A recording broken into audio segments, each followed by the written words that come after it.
Hello everyone, আমি গ্রামীণ একটা তমিজ।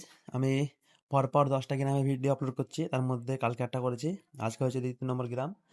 এই স্ত্রীর স্কুটিতে তেল শেষ, তেল ভরতে যাবো পেট্রোল পাম্পে। এই চলে এসেছি আমার বাড়ির কাছে পেট্রোল পাম্প, এখানে তেল ভরবো। মানে স্ত্রীর স্কুটিতে অল্প, মোটামুটি 550 টাকা তেল ভরলেই ফুল মানে ফুল ট্যাঙ্কি লোড হয়ে যায়। তো চলে এসেছি সেই রানীদিঘি গ্রাম। গ্রামটা খুব একটা বড় গ্রাম না, একটা পুকুর বা দিঘি আছে, তার চারি পাহাড়ে মানে ঘর বাড়ি আছে। এ হচ্ছে রানীদিঘি গ্রামের মসজিদ।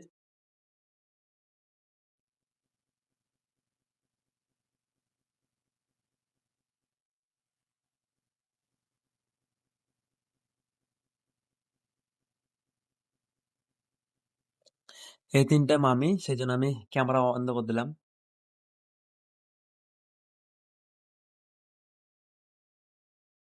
এই গ্রামের লোকজন যেমন মিল্কিতে আমাকে, যেমন মিল্কি লোকজন ভালোবাসে, তেমন এই গ্রামের লোকজন আমাকে ভালোবাসে। এখানে যেমন সামনে একটা চাচি, একটা বিটি দাঁড়িয়ে আছে, এই সামনে একটা ভাবি বলছে যে ক্যামেরা করতে করতে চলে আসতে চাইছে। এই গ্রামটা, এই যে সামান্য একটু গিয়ে এদিকে রাস্তা শেষ, এই দেখতে পাচ্ছেন সামনে যে রাস্তা শেষ, সামনে গোরস্থান। এর গাড়ি ইউটার্ন নেবো, দিয়ে আমি আবার দেখাচ্ছি মসজিদের পাশ দিয়ে একটা রাস্তা আছে। এই যে এই রাস্তা চলে গেলো সোজা রোডে, আর এটা দিয়ে মানে, আর এখানে মোটামুটি 10 থেকে 15টা ঘর বাড়ি আছে, তো আপনারা দেখুন।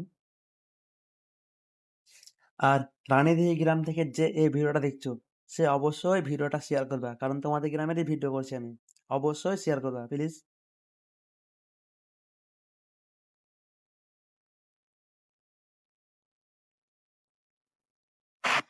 এখানেই রাস্তা শেষ, এটা হচ্ছে মানে রানীদিঘি গ্রামের গোরস্থান।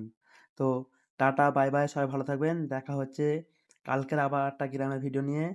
আর আপনারা আমাকে সাপোর্ট করছেন না, কমেন্ট করছেন না, লাইক করছেন না। এরকম যদি করেন তাহলে আমি ভিডিও কি করে তৈরি করবো বলেন তো?